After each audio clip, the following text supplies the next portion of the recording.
সুপ্রভাত বন্ধুরা, প্রথমেই জানাই আমার তরফ থেকে আন্তরিক ভালোবাসা ও শুভেচ্ছা। আজকে আমি কোনো রান্নার ভিডিও আপনাদেরকে দিতে আসিনি। আজকে আমার খারাপ লাগা একটা ঘটনা আপনাদের সাথে শেয়ার করলাম। আমি তো প্রতিদিন কাজে যাই, তো আমি কাজ থেকে যখন ফিরি অনেক কিছু আমার চোখে পড়ে, খারাপও লাগে, কিন্তু প্রতিবাদ করতে পারি না। কেন বলুন তো, এখন প্রতিবাদ করার পরিস্থিতি নেই।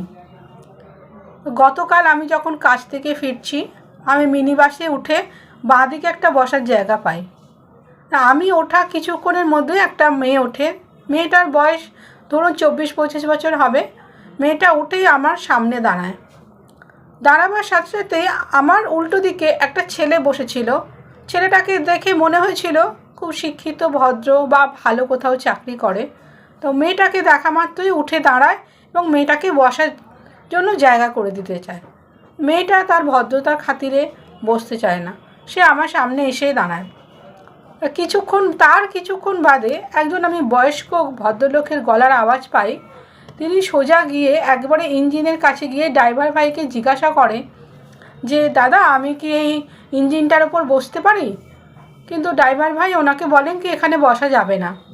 তখন তিনি জিজ্ঞাসা করেন, তাহলে আমি কি এই নিচটায় বসতে পারি? দেখবেন ঠিক ইঞ্জিনের নিচে একটা ধাপি থাকে, যেখানে খুব ভিড় হলে আমরা উঠে দাঁড়াই। তো ওইখানে বসতে চাওয়াতে আমার মনে না কেমন একটা লাগলো, কারণ ওখানে তো সচরাচর কেউ বসে না। আর মেয়েটা যেহেতু আমার সামনে দাঁড়িয়েছিল, যখন ভদ্রলোক উঠেছিলেন তখন আমি দেখতে পাইনি।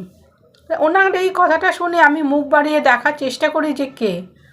দেখি একজন প্রায় 70+ এরকম বয়স হবে ভদ্রলোক ওইখানে বসে একটা ছোট বিস্কিটের প্যাকেট খুলে বিস্কিট বার করে খাওয়ার চেষ্টা করছেন। আমার না সত্যি খুব খারাপ লাগলো দেখে। আমি ভদ্রলোককে বললাম যে, দাদা, আপনি কেন ওখানে বসেছেন?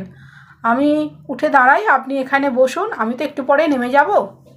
ভদ্রলোক শুনে বলল, না না, আমিও একটু পরে নেমে যাব, আর একবার কষ্ট করে বসেছি তো আর উঠতে পারছি না।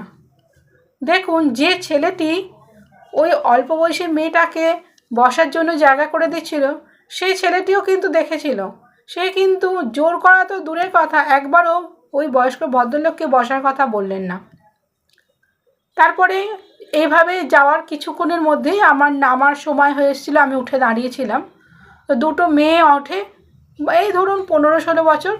তারা উঠে গিয়ে ওই ইঞ্জিনটার উপর বসে পড়ে।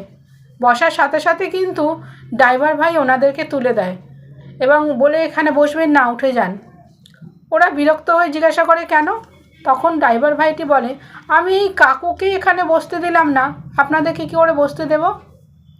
আমার না এই কথাটা শোনা মাত্রই আমার একটা জিনিস মনে হলো, বন্ধুরা, যে শিক্ষার মধ্যে কিন্তু বিবেক, ভদ্রতা, সভ্যতা লুকিয়ে থাকে না। এটা না যে যার নিজস্ব ব্যাপার। নাহলে আপনারাই বিচার করুন, যে ছেলেটাকে দেখে মনে হয়েছিল শিক্ষিত, ভদ্র, সে ওই বিবেক আর ভদ্রতা দিয়ে ড্রাইভার ভাইটির থেকে কতটা নগণ্য। আমার যদি এইরকম আরও কোনো ঘটনা চোখে পড়ে আপনাদেরকে শেয়ার করব। নমস্কার বন্ধুরা। এই ঘটনাটা কেমন লাগলো আপনারা জানাবেন কিন্তু নিশ্চয়ই। নমস্কার।